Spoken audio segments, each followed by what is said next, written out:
Okay, so go ahead and just introduce yourself. Hi, I'm Willie Pickens. You're gonna have to talk really loud too. Okay.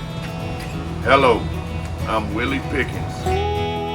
Earlier years before I had kids, I tried to be a cowboy. I rodeoed. I pretty much did everything in the arena. You know, I rode bulls when I was like 14 years old. My passion was calf roping and steer wrestling because I like to see a horse work. I still love it, but you know, I became a father, so you know, my fatherly responsibilities took over my love for rodeo. How'd you handle it the second time? Knowing that, you know, we're all out here working, you're out there on the roads, and then your house is flooded again. Tell me what went through your mind. Here we go again.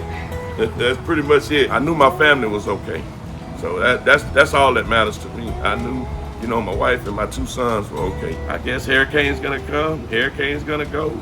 I'm Willie Pickens, a TxDOT Texan.